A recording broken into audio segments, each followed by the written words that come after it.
Do not go to the Valentine's Day festival. Asking a girl out for the first time on Valentine's Day can sometimes be a gamble. Should I ask her to go out sometime before Valentine's Day first? Is asking someone out for a first day on Valentine's Day too presumptuous? Should Valentine's Day be reserved for couples who have already reached a certain point in their relationship? And if V-Day is reserved for pre-existing relationships, would she reject my Valentine's Day invitation despite her willingness to say yes on any other day? Also, will that permanently seal me under the category of friend? I wrestled with this idea for 24 full hours before finally deciding to say, screw it. What have I got to lose, other than my dignity? And so, with my newfound bravery, I decided to text her. Very brave of me, right? It went something like this. I said, "What are you doing?" She said, "Nothing. You?" I said, "Trying to make a decision." She said, "A decision about what?" I said, "Where we should go this Friday." She said, "Are you asking me out for Valentine's Day?" I said, "Maybe." She said, "Where would you take me?" I said, "It's a surprise. Are you saying yes?" She said, "Maybe." Little did she know, it wasn't just going to be a surprise for her. In reality, I had no idea where I was going to take her. But that little chocolate-covered lie bought me a bit of time to find a place to go. I started Googling Valentine's Day events in town. I came up with the usual restaurants inviting couples for their special V-Day dinners, dance club parties, etc. Then I saw something that stuck out. An event for a Valentine's Day festival on a meetup group website. That's different, I thought. I've never heard of a festival for V-Day. It says here they'll have food, drink, dancing, and entertainment of many types. I decided that this was the winner and signed us up with their RSVP form. That Friday came quickly. I picked her up around 7 and we drove out to the event, which was a bit outside of town. It was about a 45-minute drive, past a lot of fields and barren areas. When we finally reached the destination on Google Maps, I saw a sign hung at the corner of a small turnoff that read Valentine's Festival, with an arrow pointing down the dirt drive. We pulled in, and after a few seconds of nothing but trees and brush, we saw some other vehicles parked in an improvised parking lot fashioned on the lawn.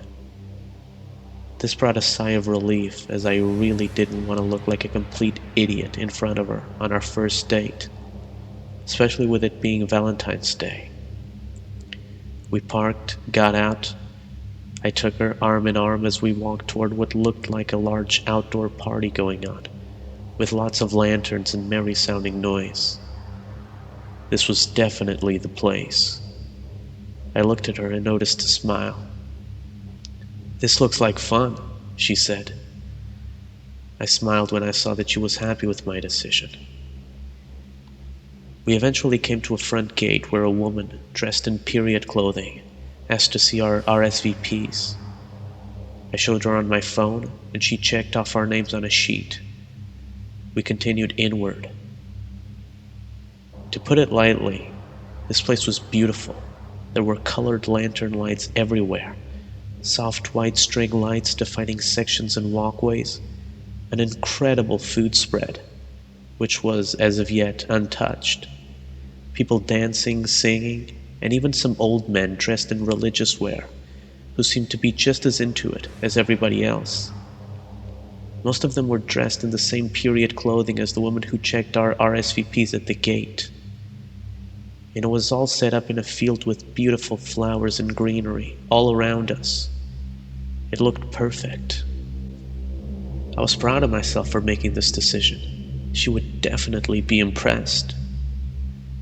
A minute later, we were approached by an older woman who looked happy to see us. "Hello, you must be our guests." she said with a smile. We are definitely two of them, I said. She laughed. Come with me. We'll get you all set up for the festival. It starts shortly. Well, okay, I said, looking at my date. We smiled at each other and started following the woman. She led us to an area with some small wooden booths. I wasn't sure if these were outhouses, phone booths, or what. She said, you take the one on the left, and she can take the one on the right. Inside you will find clothing to change into. We have to change clothing? I asked. Yes, for the aesthetic of the festival. You're both going to look so cute. I looked at my date, gave her half a smirk with a shoulder shrug, and she did the same back. We entered our booths. I felt kind of silly wearing this costume clothing, but I was going to play along if everybody else was. I exited the booth. She was still in hers. A couple of minutes later, she opened the door and stepped out slowly, wearing a stunning dress of many colors. She looked like a princess. I think she could tell by my widened eyes that I liked it. See something you like? She asked. I chuckled. Absolutely. The woman looked at us both with a satisfied smile. You both look splendid. We'll keep your clothing and bags for you. Now come along. We followed her. She led us to an area with several tables of food and drink and told us to make ourselves at home. We grabbed some small plates of hors d'oeuvres along with some wine. We talked and ate.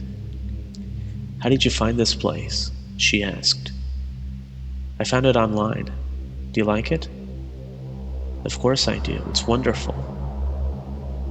After finishing our food, we refilled our wine and headed out toward an area where there were people laughing and dancing to music played by a small group of musicians with stringed instruments. I asked her to dance and we danced, and laughed and even kissed. A little while later, everybody started moving to another location, so we followed. We came to an area with a large platform, like a stage with two chairs in the middle. The stage was decorated with flowers of red, yellow, and orange. Shortly after, a few of those old men in religious garb walked up the steps on the side of the stage, bringing a couple of guests with them, and directing them to sit in the chairs. I couldn't wait to see what they were about to do. After the guests in the chairs, a male and a female were seated, and the woman who had given us our festival clothing approached the stage, then turned to address the crowd. As we are here to honor the great Romulus and Remus, creators of Rome, the festival has now begun. Everyone began cheering. Who? I whispered to my date. Shh, she said. Bring her in, said the woman. A large carriage was being pulled by several men toward the stage. When they got closer and people were out of the way, I noticed that there was some sort of animal inside, a very large animal. When the carriage reached the front of the stage, it became clear to me that this was some sort of wolf-like creature. I was getting pretty uneasy by this point. The woman turned toward the guests on the stage. For this part, you will be the goat, she said, pointing at the man. He laughed. She then turned to the female and said, and you will be the dog. She looked confused and insulted by this statement. The male said, what? The woman assured him, don't worry, it's part of the celebration. And he seemed to calm down, but still looked annoyed. I looked at my date and whispered, this is getting weird. She replied, yeah. Both guests were starting to look woozy, like they were about to pass out. The female guest's wine goblet fell to the floor with a loud clanking sound as she slumped over. The male looked over at her, frightened and angry. What are you doing? He exclaimed, then looking at his own wine goblet, just before passing out. The old men in religious garb started strapping them both into their chairs. I shouted, "What the hell is going on here?" as my date grabbed my arm. The woman placed her hand on my arm, saying, it's okay, this is normal." I looked at her with confusion. The wolf-like creature in the carriage cage was getting upset by my outburst and was growling toward me. Back on the stage, the old men in religious garb started stripping their clothes off until they were completely naked. "Oh, what the hell is this?" I exclaimed. Two of the naked old men picked up large knives and walked in front of the couples in the chairs. Before I even knew what was happening, the old religious men thrust the knives into the couple's chests simultaneously, pulled them out, turned toward the crowd and wiped the bloody blades across their foreheads. They then started laughing and the crowd cheered. "Oh my God," I exclaimed, grabbing my date's arm. "We have to get out of here." She looked at me in horror, with tears coming from her eyes. "Don't be frightened," said the woman. "This is all part of the celebration." The wolf creature was getting angrier and louder, still looking in my direction. I screamed, "Let's go," at my date. At this point, the woman shouted, "Let her out."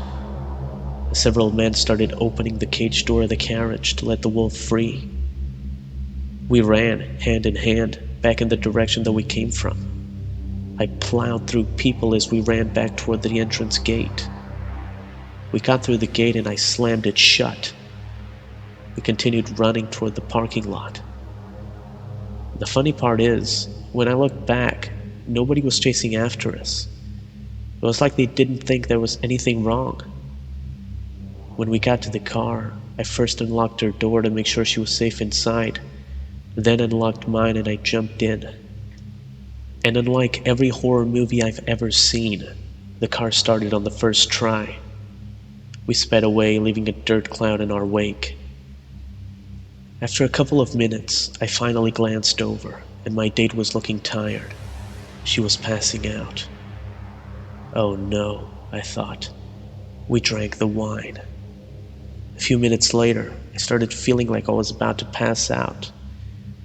Then I decided that we had a better chance of making it if I pulled over than if I passed out and crashed. So I pulled over and called 911. At least, I think I did. I don't remember hanging up. I don't even remember talking to them.